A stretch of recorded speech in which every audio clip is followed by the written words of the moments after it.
I have the Pacers, and I went two ways here. I know you asked me if I had multiple stats for every team, and my answer was no, I do not. But they're such a curiously bad team because you look at some of their vitals and they shouldn't be here. And so I'm using this stat as a launching point into my stat. They are a plus 13.8 points per 100 possessions when Brogdon, LeVert, Turner, and Sabonis share the floor. That is a great net rating. They're in the 95th percentile of offense, 89th percentile of defense. There are some, whether it's Justin Holiday or Chris Duarte playing with them, they're still destroying opponents. Take out Duarte or Holiday and put in Keelan Martin, they're still killing opponents. Put in O'Shea Brissett instead, limited sample size, they're still slaughtering opponents. And when you just look at how average or better they rank on defense and offense this season, to just see how bad they are in the standings. And so you start to dig deeper. There are a lot of problems that they have, but this is still the stat that stands out to me. They have a 15.4 is the stat here.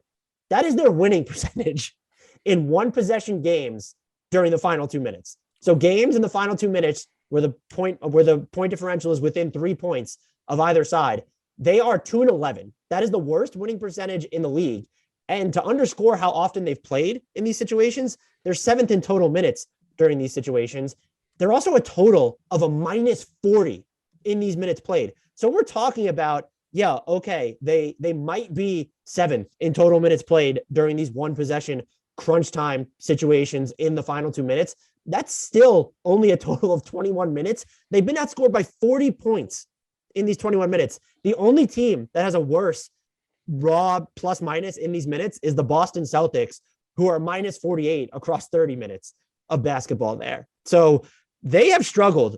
You can look at their record in just 3-point games, whatever, but 2-11 in these adjusted crunch time situations. And I would argue these are more valuable when looking at trying to diagnose what's happening, because one possession games in the final 2 minutes, those are games within reach. This isn't like, we're trailing by 7 and then we're able to cut it to 4 for a really quick second.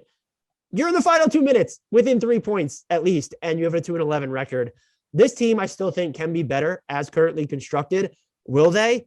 I have no fucking idea. I have no idea. I do think they need a trade just because the better version of this, there's still a cap on what they do. And I do question, and this is coming from a Caris LeVert supporter, I just question how much worse they would be without Caris LeVert. And I know he's having kind of a moment right now offensively. I still just question that.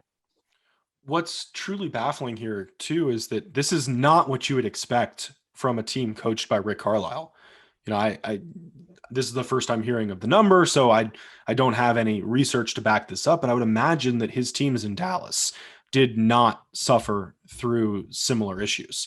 I do want to ask you though. The Luka Doncic era Mavs weren't they really have. bad in crunch time last year? So yeah, Luka struggled to shoot a lot in crunch time because the offense was just too focused around him.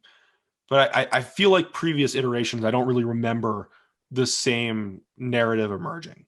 I am curious though, if you think that that's more of a fluke, just driven by the inherent small nature of that sample in, those crunch time situations, or if it's actually emblematic of bigger issues. So, like for example, in baseball, 1-run games are typically almost luck driven, where you can pretty reasonably expect it to regress back to a 500 record in 1-run games.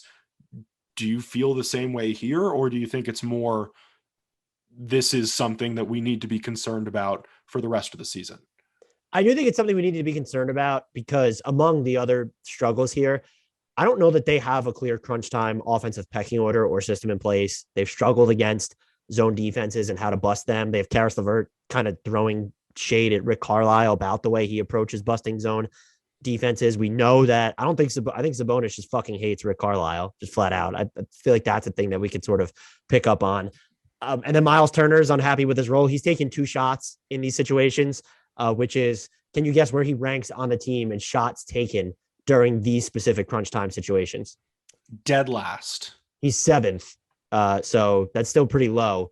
And again, it's only a 14-minute sample size for him, but Jeremy Lamb has played 4 minutes of these crunch time situations, taking more shots than you. I'd have to go back and watch every single instance of this, but just they have this, and then they also just have these uber bad, inexcusable losses, losing to a decimated Miami Heat roster, not once, but twice. That's problematic. And so I do think this is more emblematic than not, but I am also on record as saying, I think this team, get them fully healthy, give the keys of the offense to O'Shea Brissett, and they're going to be a title contender. You heard it here first. Yeah. And probably only here.